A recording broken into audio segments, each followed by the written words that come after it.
Eleanor Roosevelt was also right when she said the future belongs to those who believe in the beauty of their dreams.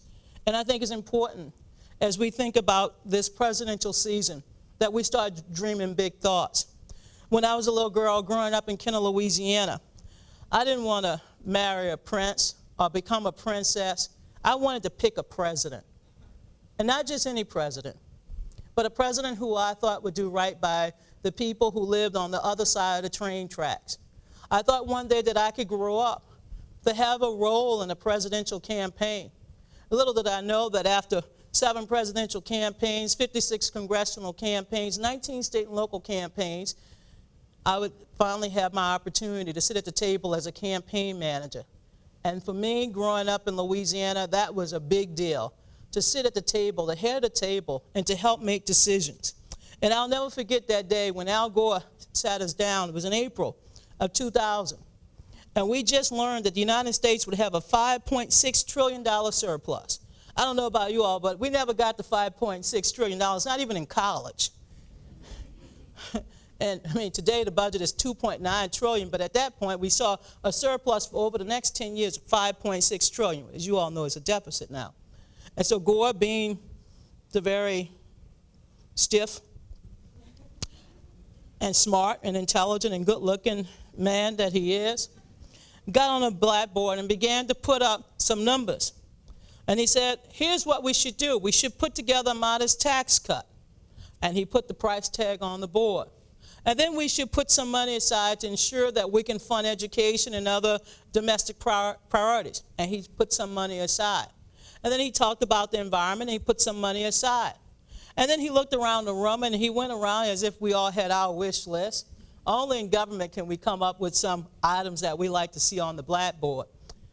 And when the vice president came to me, he said, well, what would you like to see, Donna? And this was a serious conversation. Of course, the numbers that we put up on the board was just an approximate number. It wasn't a real number. It was just our way of discussing how we would look at this surplus in terms of the future of the American people 10 years down the road.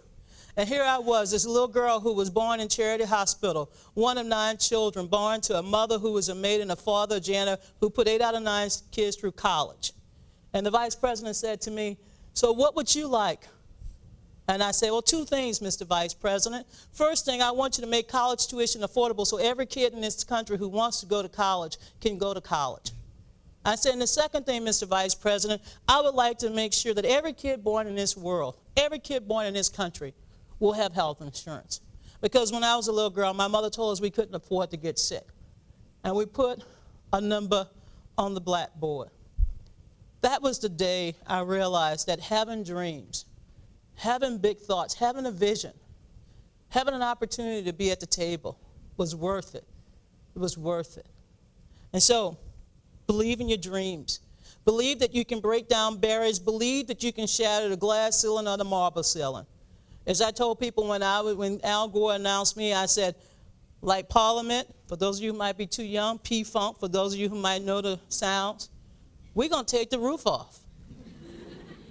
And I'm not going to repeat what else.